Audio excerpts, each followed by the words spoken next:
friends, I am Neeru and most welcome to my channel Beauty and Hairstyles. Friends, आज मैं आपके लिए लेके आई हूँ कि जब मेहंदी की प्रैक्टिस करते हैं तो लाइन जो है वो टूट जाती है, सीधी नहीं लगती या फिर इकट्ठी होके एक ही जगह पे आ जाती है। कैसे? जैसे कि मैं लाइन लगा रही हूँ, या तो लाइन इस तरह से टूट जाएगी या फिर लाइन लगाऊंगी तो इस तरह से इकट्ठी हो जाएगी, ये वाली प्रॉब्लम आ जाती है। ठीक है ना, यानी प्रॉपरली लाइन नहीं लग पाती है। तो ऐसा क्यों होता है? देखिए, इसमें दो चीज़ें मैटर करती हैं। एक होती है स्पीड, यानी कि किस स्पीड से आप काम कर रहे हो, और दूसरी होती है आपका प्रेशर, यानी कि कितना प्रेशर आप कोन पे अप्लाई कर रहे हो। स्पीड और प्रेशर। अब मान लीजिए कि अगर प्रेशर ज़्यादा है, मैं इसको प्रेस ज़्यादा कर दूँ, प्रेशर ज़्यादा है और स्पीड कम है, यानी प्रेशर ज़्यादा कर दिया और स्पीड मेरी धीरे धीरे है, तो लाइन इस तरह से इकट्ठी हो जाएगी।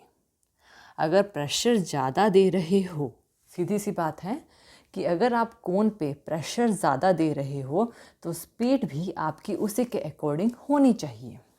यानी कि प्रेशर ज़्यादा है तो स्पीड भी उसी के अकॉर्डिंगली आपको करनी पड़ेगी, तभी आपकी एक सीधी लाइन आएगी। और दूसरी चीज़, ये तो हो गया हमारा पहला पॉइंट क्लियर। लाइन टूट जाती है। लाइन टूटती क्यों है? अगर प्रेशर कम है, यानी कि आप दबाव जो है आपका कम है लेकिन आपकी स्पीड बहुत ज़्यादा है, दबाव कम है लेकिन स्पीड बहुत ज़्यादा है, तो लाइन टूटी हुई मिलेगी।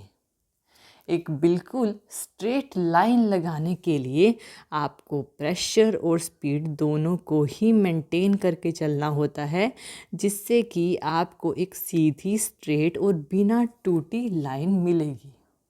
तो एक पॉइंट तो ये रहा प्रेशर, और दूसरा पॉइंट ये रहा स्पीड।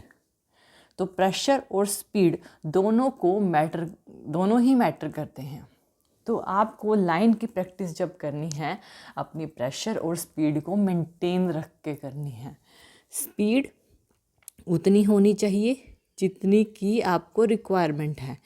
अब ध्यान दें, अभी देखिए, ध्यान दें कि जब भी आप लाइन की प्रैक्टिस करो तो आप अपनी टिप, ये जो टिप है ना, इस पे और इसमें बिल्कुल कम गैप रखें, बहुत ज़्यादा गैप ना रखें, और अपने प्रेशर और स्पीड को मेंटेन करें और फिर लाइन को लगाएं। और ऐसा हो सकता है कि बीच में फिर भी एक आधा क्रैक आ जाए, तो ये भी कोई गलत बात नहीं है, ये नॉर्मल सी बात है, आ जाता है। अब इसको कैसे ठीक करना है? अब मान लीजिए कि अगर आप इसको ठीक करने के लिए सेम प्रेशर और स्पीड इस तरह से करोगे तो आपका ये जो पॉइंट है इस तरह से दिखाई देगा। तो क्या आपको एक स्ट्रेट और सीधी लाइन मिली है? जी नहीं। आपने यहाँ पे क्या किया है, आपने ध्यान नहीं दिया, लेकिन फिर भी आपका यहाँ पे गड़बड़ हो गई, क्योंकि आपने इसमें ओवरलाइन कर दिया इसको। तो ओवरलाइन नहीं करना है। बीच में अगर एक आधा ब्रेक आ भी जाता है, जैसे कि ये देखिए आ गया ना, मैंने यहाँ पे एक ब्रेक दे दिया, अब बीच में एक आधा ब्रेक आ भी जाता है, तो इसको कवर करने के लिए आप ये वाला फॉर्मेशन नहीं रखेंगे। आपको क्या करना है, यहाँ से बिल्कुल हल्का सा उठाना है और जहाँ तक है वहाँ ब्रेक है वहाँ पे से छोड़ दे रहा है। अब इस लाइन में पता भी नहीं लग रहा कि कहाँ पे ब्रेक आया था, लेकिन इस लाइन में पता लग रहा है कि कहाँ पे लाइन में ब्रेक आया था। तो फर्स्ट आपने क्या करना है, पहली चीज़ ये वाली चीज़, ये वाली चीज़ ये नहीं करनी, ये वाली चीज़ आपको नहीं करनी है। डोंट, ठीक है। और आपको क्या करना है, प्रेशर और स्पीड को मेंटेन करते हुए ये वाली चीज़ करनी है। तो ये क्या हो गया है आपका डू, यानी कि करो, और डोंट मीन्स टू से मत करो। इसमें जितना प्रेशर उतनी ही स्पीड। नेक्स्ट, आपको ये चीज़ नहीं करनी है। कि लाइंस टूटे टेढ़ी मेढ़ी हो। आपको ये ही चीज़ करनी है, ये वाली चीज़ आपको फॉलो करनी है, सीधी लगे।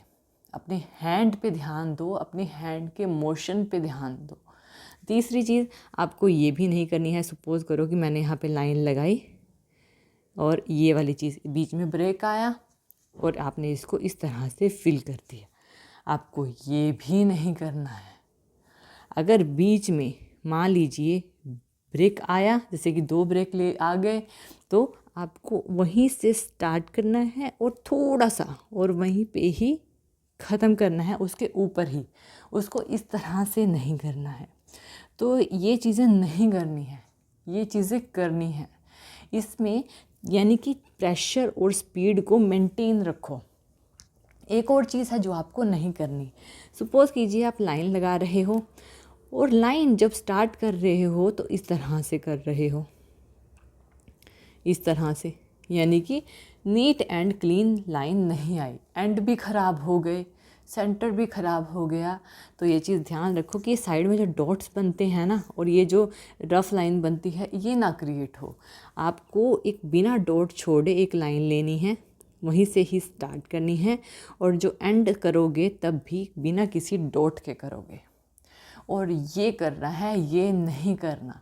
मेहंदी की प्रैक्टिस में ये चीज़ें बहुत ज़्यादा ज़रूरी होती हैं। So friends, I hope so कि आपको ये वीडियो पसंद आया होगा। तो थैंक यू वीडियो देखने के लिए। और ज़्यादा अपडेटिंग वीडियोस के लिए आप मेरे channel beauty and hair styles पर मुझे सब्सक्राइब कर सकते हो। Thank you friends, good bye.